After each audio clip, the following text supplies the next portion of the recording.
Top of the evening to you, and happy St. Patrick's Day.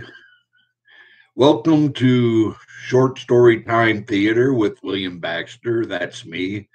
Tonight I'm going to be telling the story from my children's book, The Legend of Simon O'Kerry O'Shea. Now, I recently did a 3 to 5 minute version of this story at a Toastmasters Tall Tales contest where I won first place at the area contest and then went on and took third place at the division level. The Southern Division, which is Southern Colorado, consists of Colorado Springs, Pueblo, Walsenburg, Alamosa, Pagosa Springs, and Durango. And third place in an area that size is nothing to sneeze at. But tonight I'm going to be reading you the full story that I recorded in this book of the legend of Simon O'Kerry O'Shea. In Killarney, Ireland, in the year 1959, lived a bank manager by the name of Simon O'Kerry O'Shea. It was early evening on St. Patrick's Day when Simon finished a hard day's work at the bank in Killarney, and he got in his car and drove out to visit his mother, who had a cottage out in the country some 30 miles from the town of Killarney. He was looking forward to celebrating the patron saint of Ireland's feast day with her. Simon O'Kerry O'Shea arrived at his mother's house out in the country just as the sun set on a beautiful St. Patrick's Day.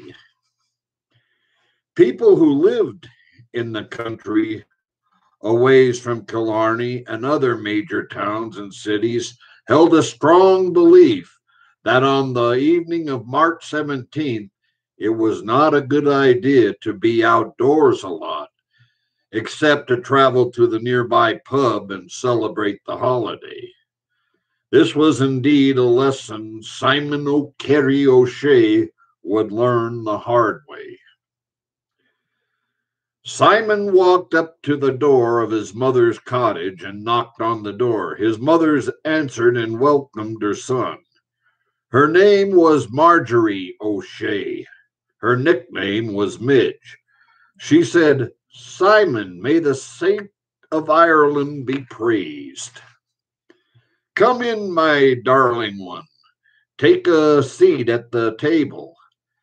As an old neighbor and friend of mine, Finnegan, will be joining us for the St. Patrick's Day supper and bringing a pot of his Irish stew. It be the best Irish stew in all of Ireland." Soon Finnegan arrived at the cottage with a big pot of Irish stew. Midge welcomed him, and just as Finnegan made his way over to the dinner table, Simon walked over to the window and opened it to get some air. But Finnegan tried to stop him, saying, "That be a bad idea. Me lad, do not open the window." But it was too late. "Finnegan, this is my son, Simon, whom I told you about," said Midge. "Pleased to be making your acquaintance, Simon. Midge has told me a lot about you," Finnegan said. Just as the three of them were about to sit down to a St. Patrick's Day feast, Simon heard a sensuous voice calling to him from outside of the open window. "Simon O'Kerry O'Shea." Simon looked out the window and saw a beautiful woman with golden long hair riding a beautiful brown horse, side saddle like Lady Godiva. Again the lady called out to Simon, Simon O'Carry O'Shea. The strange, beautiful lady then motioned for Simon to come out to her and follow her out into the countryside. Finnegan tried to stop him as he pleaded. Pay no attention to her, lad. Stay here and have a wee bit of Irish stew with us. She is up to no good, mark my words. Then Midge chimed in. Listen to him, my son. But Simon replied, What harm would there be to go out and meet this beautiful lass and find out what the lady wants? I won't be long.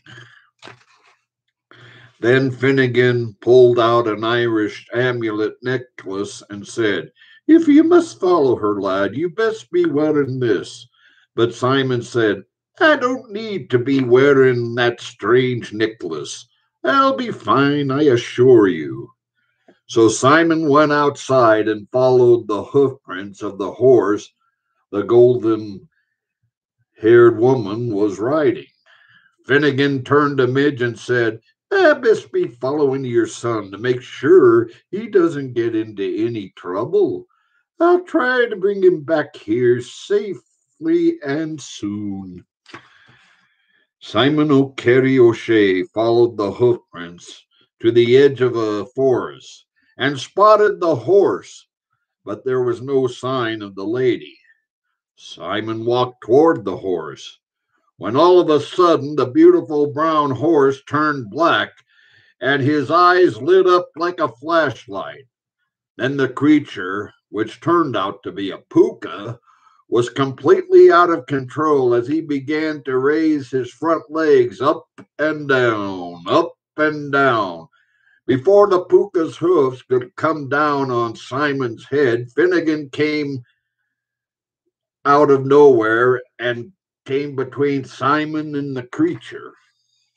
As Finnegan stared into the puka's face, the creature quieted down, turned, and galloped off into the opposite direction.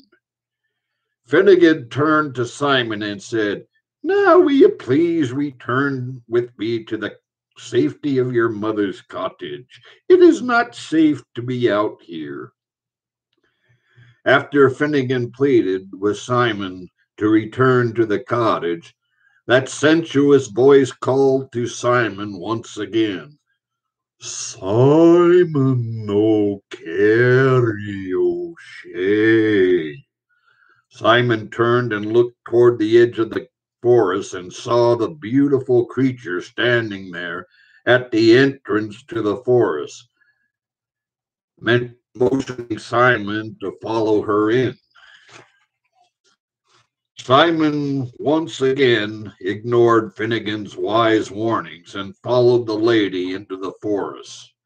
Now, one would think that a lady who had been riding a puka all evening would have made Simon suspicious, and he would have heeded Finnegan's warnings about the strange woman. This was not the case with Simon O'Carry O'Shea. Simon walked further into the forest and spotted the strange woman walking towards him as she called out with that sensuous voice once again. Simon O'Carry O'Shea. Then she repeated herself. Simon O'Carry O'Shea. But before she could repeat herself again, she revealed her true colors, and her face and hands turned from that of a beautiful young woman to that of an ugly old hag.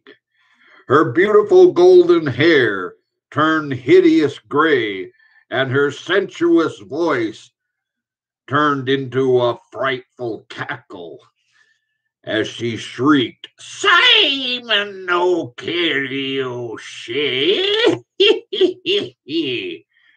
Just as she was about to make out with her worst banshee scream, Finnegan appeared once again, revealing his true form. He was now shorter in stature, as Finnegan turned out to be King Finnegan of the Order of Leprechauns in Killarney. As the banshee let out with her death scream, Finnegan held up the magical amulet he tried to give to Simon back at the cottage. The hideous scream ricocheted off the ambulance and back at the banshee, destroying her. The banshee disappeared in a puff of smoke and was no more. King Finnegan turned to Simon and said, "You best be returning to your mother's cottage with me, now where it is safe. And you best be wearing this amulet to protect you from the other banshees, as they are out in full force right now.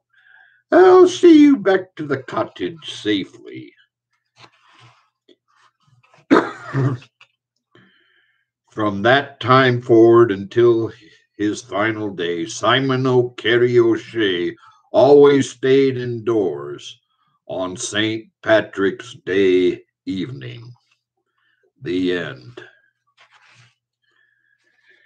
And that's the end of the story of Simon O'Carry O'Shea, and that's the full-length version. The 3 to 5 minute version I gave was a little altered from that, but it pretty much sent out the same message and made for a good tall tale. I hope you all have a good St. Patrick's Day evening. And as King Finnegan would say, stay indoors and stay safe.